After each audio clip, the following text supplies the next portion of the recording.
Welcome to the intersection of technology, cybersecurity, and society. Welcome to ITSP Magazine Podcast Radio. You're about to listen to an episode of Tech Done Different podcast with Ted Harrington. Do you follow the pack or challenge the status quo? Join Ted as he explores how to succeed by going against conventional wisdom. You'll hear leaders in technology and security tell stories about how they achieve their success by doing things differently. Knowledge is power. Now, more than ever. CrowdSec, the collaborative and open source cybersecurity solution. Analyze behaviors, respond to attacks, and share signals across the community for free. Let's make the internet safer together. Learn more at crowdsec.net.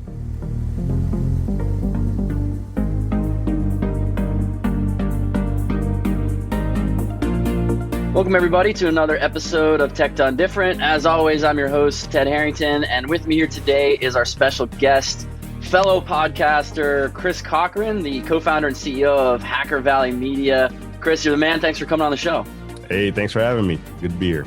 Yeah, it's been fun watching what you've been doing, the contributions you've been making, not just as a podcast host, but more broadly across the security community. I've been fortunate to be on your show. I had a great time doing that, and it's been awesome watching what you're doing. So maybe that's a place we could start. Maybe you could tell me a little bit about, or tell our audience about, I know about it, but tell our audience a little bit about Hacker Valley and what did you want to achieve when you went to create this show? What was the why that drove you to go invest all the time and effort and passion that you clearly have invested in it?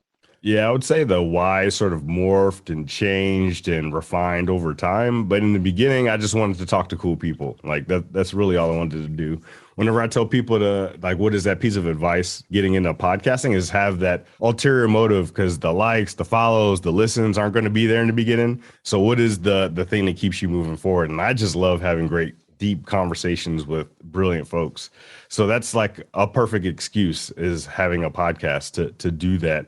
And then over time, I realized more about myself, realized more about my upbringing, what really pushes me to be who I am today. And I realized that what I was really doing was providing a space and opportunity to share people's stories. I love stories. Stories have changed my life. I was a big movie buff, big book buff. I just love stories altogether. And so being able to interview people, hear their story, put it together, and then ship it out for everyone to listen to, I mean, it's easy. I could do this forever. So if I won $50 million tomorrow, I'd still be podcasting. I love it. I love the self-reflection that you just revealed in the way you answered that, talking about how you were reflecting about what is important to you. And that was, of course, manifesting in why you do this. And you talked about stories. I love stories too. And what's fun about being a podcast host certainly is that you don't even have to have the stories. You just bring people to bring them. So when we think about, let's maybe extract that for people who aren't a podcast host, but might find themselves maybe in a boardroom or a team dynamic or something across their organization where extracting stories from other is beneficial. So what do you think is the key component for how you can get other people to tell you their stories in ways that are compelling and helpful? You got to ask powerful questions. Questions is really where a good interview starts. Questions is where good stories come from. And when you ask specific questions or open-ended questions, that really helps guide a guest down to reveal more and more about their upbringing, about the challenges that they've had in the world. And if you listen to, I would say, of Hacker Valley Studio, that's our flagship show. If you listen to maybe episode 100 on, it's almost formulaic.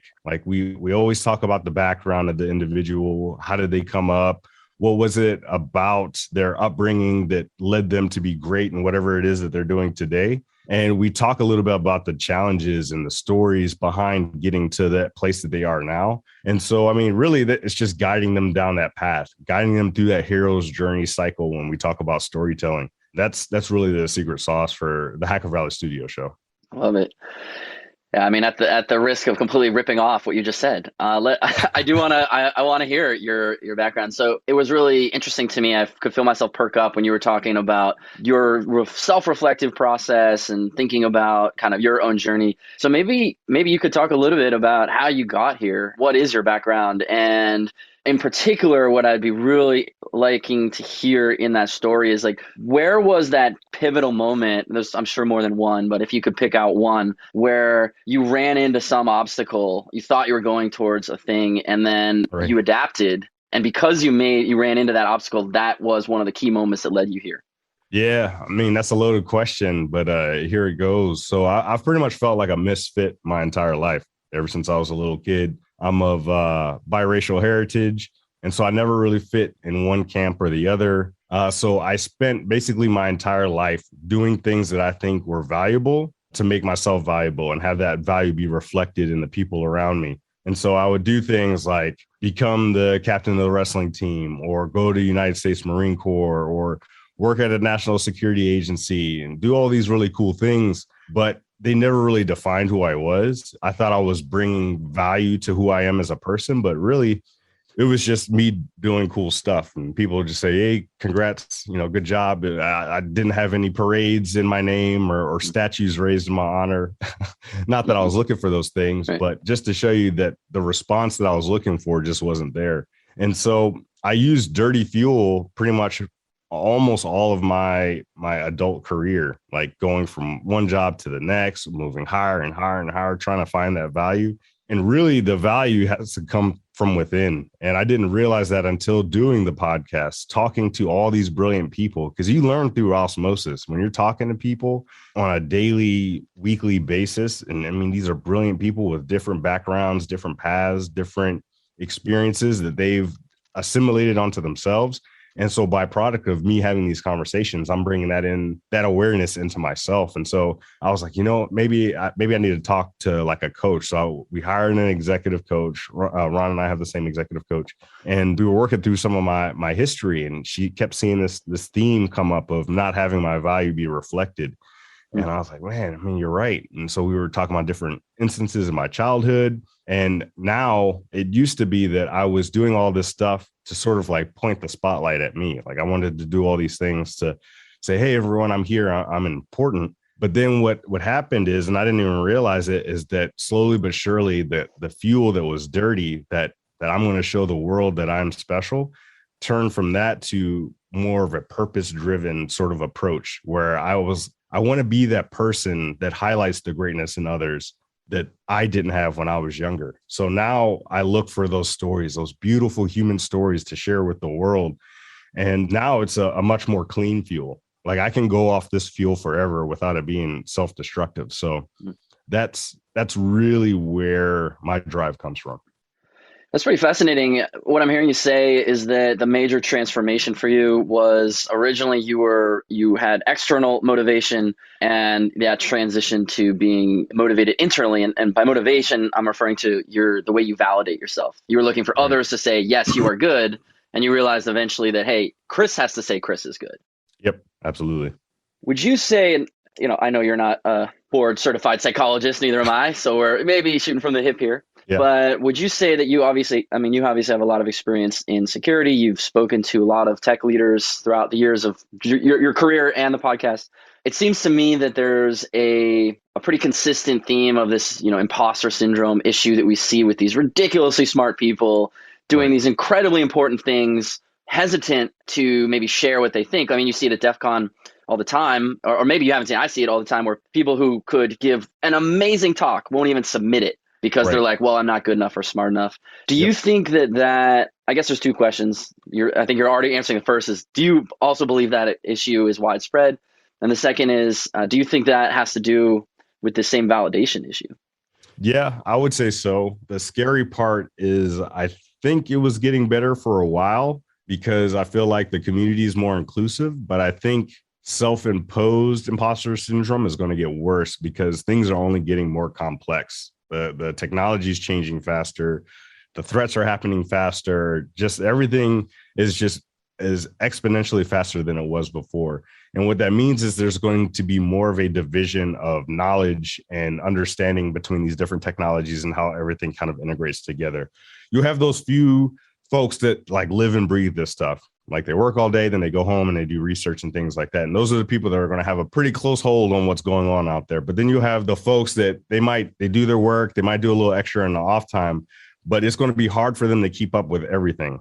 And so when you're in an environment that isn't a learning environment, that's when imposter syndrome kind of sets in. That's when you feel like you're not good enough and you don't want to ask questions because you don't want people to find out that, oh, they don't know this. They should know this. But I mean, you have to realize that I don't care how much time you spend on this game, you can't know everything. It's so complex, and you can go so deep in so many different realms in technology and cybersecurity and really anything. So just knowing that you do have a base, right? Whenever you got hired at whatever job you're in, they hired you for a reason. It could be for your critical thinking skills. It could be for your coding skills. It could be for your leadership ability. It could be for all these different reasons. But to understand that you're never going to know everything about everything. And I think as long as you're in a learning environment, it's not toxic. So you can feel free to fail and learn and fail and learn again. But when you're in that toxic, like, oh, you don't know that? Well, I'll tell you this and this, that, and the other, all this kind of negative crosstalk, that's what makes it hard for people. And that's where imposter syndrome can be really damaging for somebody. I love this idea. I'm interpreting the words that you said, so correct me if I'm taking this wrong, but I love the idea you just presented that was basically essentially a learning environment is the antidote to imposter syndrome. Is that a correct summary? I would say that. So for those listening to the show right now who have the ability and the authority within their organization to create a given culture, and if we're arguing that we should create a learning environment in order to thwart this problem that impacts security really across the board, the security community, what should a leader do in order to foster that learning environment? Yeah, honestly, they have to be that example. They have to show vulnerability in a meeting. They have to say, I don't know something, because obviously you hired people around you that are better at what they do than you are. So showing that you don't know something, being open, and also allowing and giving space for people like, hey, who doesn't understand that? Because I can understand that it might be a difficult concept to comprehend. So if you don't understand that, like, let's just go ahead and explain that for everyone, just so we're all on the same page. So like that communication, the empathy, all that stuff that makes great leaders is how you can foster that learning environment. I love it. Yeah, it's interesting because a lot of leaders, they can be intimidating, right? If leaders are really smart, they're leaders because they're intelligent, and they might not even. Actually, most leaders don't mean to be intimidating, yet they wind up being intimidating. And so what you're saying is not only, I'm again interpreting, sort of reading between the lines, but not only do we have to create this learning environment, but leaders need to also sort of deal with that. The fact that the people who report to them might be intimidated by them. Is that part of what you're saying, or did I just go off the reservation? That might be part of it. I can see how leaders could be intimidating for folks. And so just receiving feedback on a recurring basis, like checking in with your team, asking them about like communication styles. Some folks like direct communication. Some folks like a little bit of bedside manner, for lack of a better term. So really, you can't lead the same and expect everyone to receive your leadership the same. So understanding the nuance of your team is going to be important. And so then also asking like, hey, if I'm communicating to you this way, are you receiving that well? And I mean, you can make it better than what I just said, but just having that open feedback loop for anyone, that feedback loop is what makes anything great, from sports to hobbies to work to life.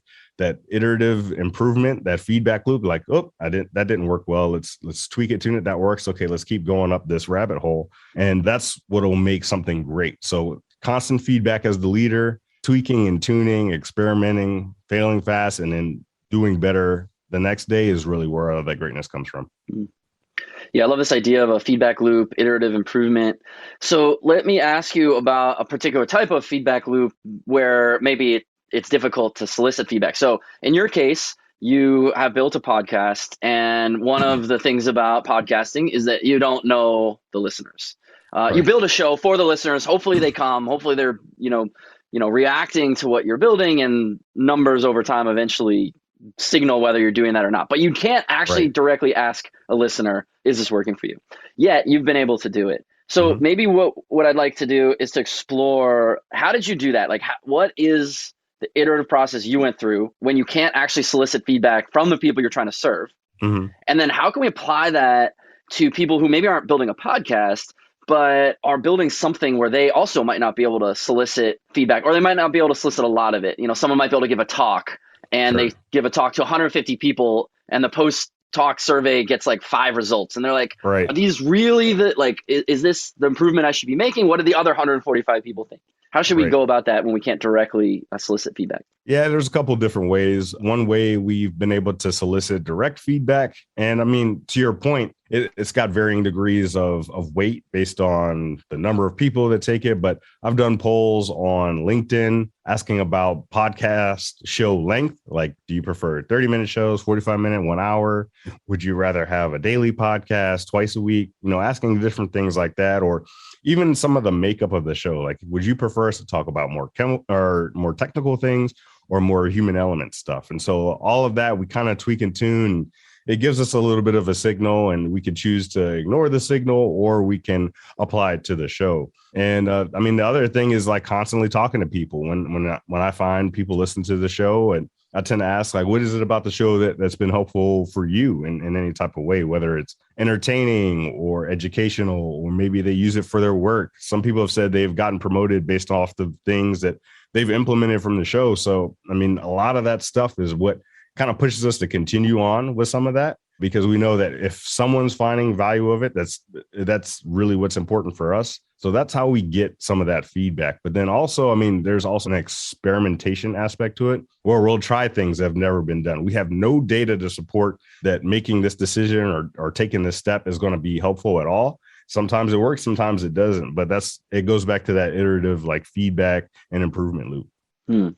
So how do we address the reality that most people want to be nice and don't want to lead with critical feedback right out the gate? Maybe communicating through the internet's a little different. People maybe do the opposite. They're like a little more of a jerk if they can anonymously post something. But okay, you use the example, you're talking to a person at an event. Yep. Or wherever you meet them, and you ask for feedback, and most people's default is going to be to say something nice. But that doesn't necessarily help you. How do we overcome that in order to get to something constructive? Yeah, I would say it's the way you stem the question. If you looked at something that you were producing, whether it was a podcast or YouTube videos or even like your research or something like that, one way to do that is, what would be one way it would be even better for you? Or what would make my show or my podcast or my YouTube video, what would make it even better next time if I incorporated or took away from some of the stuff that I've already created? And so that'll open up like, okay, they want to improve, they want to get better. So I'm now going, even if I didn't before look at it with a critical eye, I can now look at it and say, oh, okay, it might be a little bit better if you joked a little bit more, or it might be a little bit better if you spoke more. I know you love to give the guests the highlight. We want to give them their spotlight, but we want to hear from you more, because we think you have some really wise words about X, Y, and Z. So if someone were to do that, I think that would open up the room to give some of that critical feedback. Yeah, it's fascinating reframing of the question too, because now you've taken it from, can you give me some positive or negative feedback or whatever, to, can you help me solve a problem? And that kind of person is that shifts the mind in terms of how they can now help you solve that problem. Right. Exactly. I like it. So let's shift gears a little bit. I want to talk about something that I know you're really interested in. I am relentlessly trying to learn more about Web3. Yeah. So I know you're creating a new show about this. Maybe you could start by defining, for everyone who, I'm sure everybody listening to this has some sense of it, but I would like you to define it. What is this new area of tech? Why does it matter? Why should we be paying attention to it? Yeah, so Web3 is all about decentralization. We had Web 1, which is relatively static, right? These are web pages. Then we had a more dynamic with Web 2. We're able to go to these different applications and different solutions and interact with one another. But now we've gotten to this point where things can be decentralized. So we can decentralize everything from finance to our organizations. We can decentralize those. We can decentralize art. There's so many things that you can decentralize with this Web3 technology. So this is things like blockchain technology. This is things like non-fungible tokens or NFT. I'm sure people have heard of NFT art. There are so many things in this Web3 like sphere that are going to make big waves if they haven't already made those tremendous waves for technology. Mm-hmm. And why is decentralization important? Why should we care? So decentralization is important because that's where things are starting to trend. So when you look at finance, when you talk about decentralized things, and I should probably say the caveat that don't take anything that I say as financial advice. I am not a financial advisor, but the way things are working with finance is you have these decentralized currencies like cryptocurrency. And now you've taken it from this place where you and I, if we wanted to exchange money, or if I wanted to loan you money or anything like that, you and I would have to go to the bank. I'd give the bank the money and then the bank could give you money. But now in this decentralized economy, I can give the money directly to you. We don't have to use an intermediary to do that. And that's the same as art. We don't have to have these art dealers. We can trade art amongst ourselves. We can, if I'm an artist, I can make a collection and I can trade directly with you. And so now we have that relationship and there's not an in-between. So when you think about decentralization, think about it from the context of taking the power from organizations and putting it into the hands of individuals.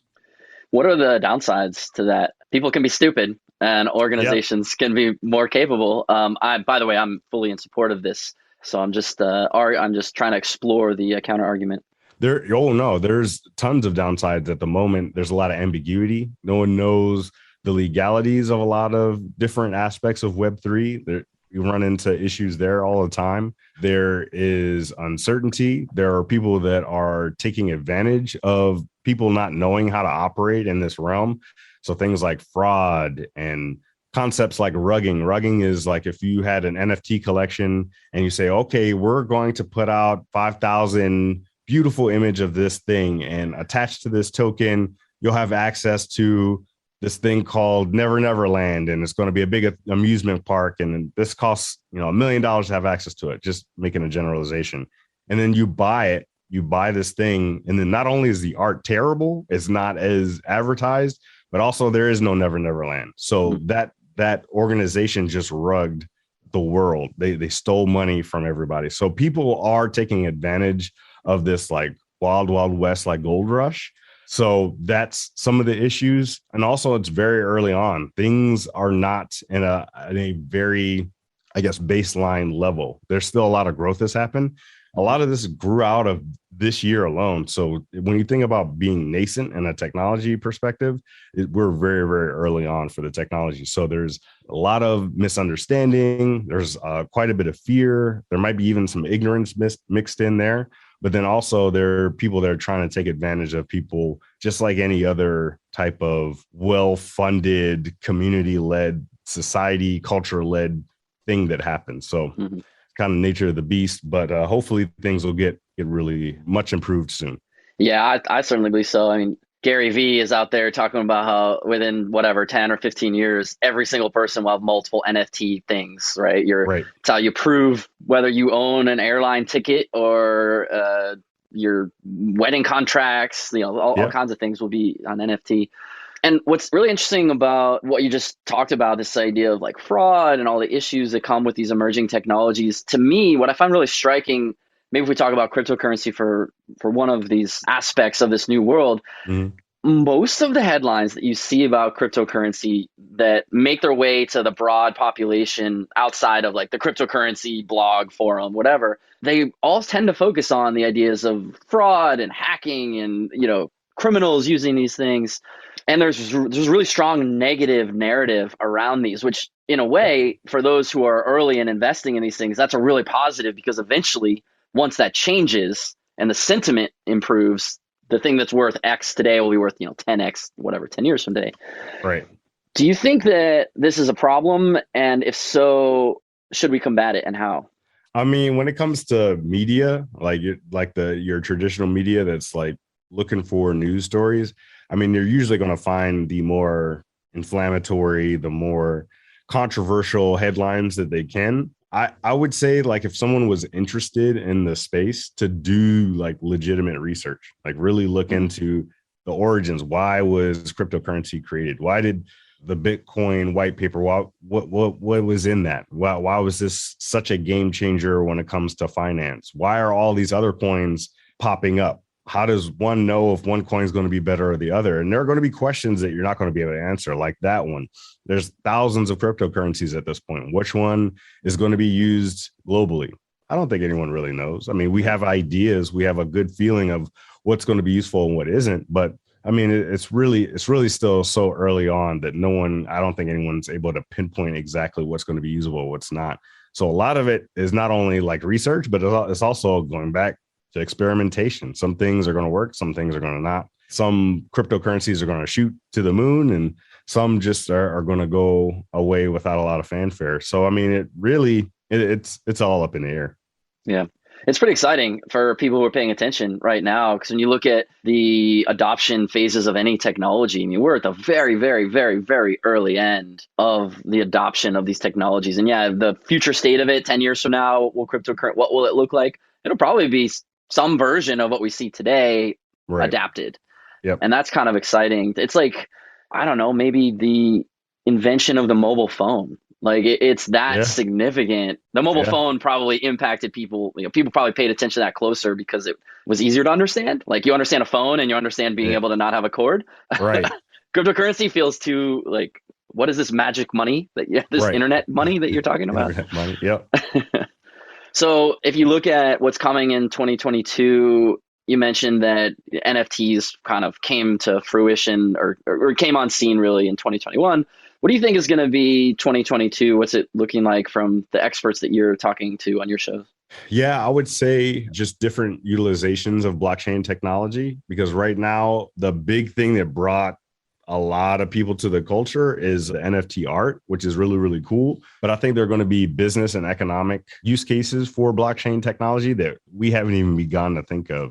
Like you said, you listen to Gary Vee sometimes. He was just on one of his Instagram stories. He was talking to somebody that was a personal trainer, and they were like, well, how can I use, personal training and NFTs together? He was like, make an NFT your invoice. Like whenever you invoice somebody for personal training, have an artist make it and send it all along to them. And it's encoding in it is the contract, the smart contract for how we do business together. And then if that artist blows up, then all of a sudden you have this token that's now worth actual money. And then you can trade that, and that person that started that smart contract might get a piece of it. I mean, there's so many different applications. I mean, the main reason that I really perked my ears up, the art was great. I do like art. The cryptocurrency, I'm less understanding of. But what really got me to really perk up was this idea of smart contracts, where you can code into a token like, if this happens, then this. So